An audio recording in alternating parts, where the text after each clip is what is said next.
खगड़िया में एक ऐसा फर्जी अफसर पकड़ा गया है जिसकी कहानी सुनकर आप भी कहेंगे भाई साहब, आदमी हो या चलता फिरता सरकारी विभाग, कभी खुद को आईएएस ऑफिसर बताता था, कभी सीवीसी का अधिकारी, और जब इतना भी कम लगा तो सीधे दावा कर दिया कि वो राष्ट्रीय सुरक्षा सलाहकार अजीत डोभाल का अंडरकवर एजेंट है। अब सवाल यह है कि आखिर ये साहब कौन है, और सबसे बड़ा सवाल, इतने सालों तक इनका यह सरकारी खेल चलता कैसे रहा। पूरी कहानी बताएंगे इस रिपोर्ट में। कहते हैं ना, नकली मूंछ लगाकर कोई शेर नहीं बन जाता, और खगड़िया पुलिस ने भी आखिरकार इस नकली शेर की असली पहचान सामने ला दी। दरअसल मामला बिहार के खगड़िया जिले के गोगरी थाना इलाके के जमालपुर बाजार का है।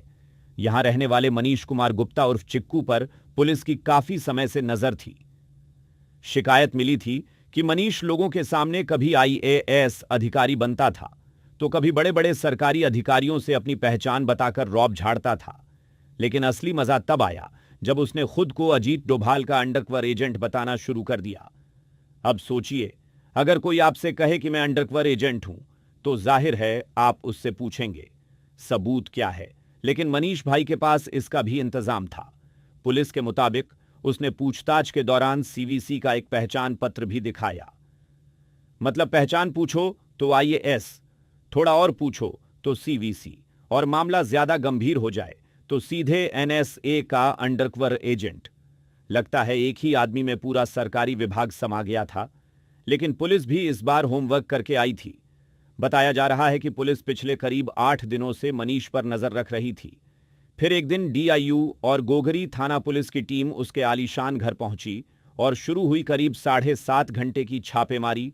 अब यहां से कहानी और दिलचस्प हो जाती है। पुलिस ने घर के अलग अलग कमरों की तलाशी ली और सामान निकलना शुरू हुआ तो एक के बाद एक सरप्राइज मिलने लगे। सबसे पहले मिली महंगी गाड़ियां, एक टेस्ला मॉडल वाई और एक टाटा सफारी। लेकिन गाड़ी देखकर पुलिस जितनी हैरान नहीं हुई होगी, उससे ज्यादा शायद गाड़ी पर लिखे बोर्ड देखकर हुई होगी, क्योंकि निजी गाड़ियों पर लगा था आईएएस और भारत सरकार। यानी सड़क पर निकलो तो सामने वाला गाड़ी नहीं, पूरा मंत्रालय समझ ले। पुलिस अब इन गाड़ियों के कागजात और मालिकाना हक की जांच कर रही है।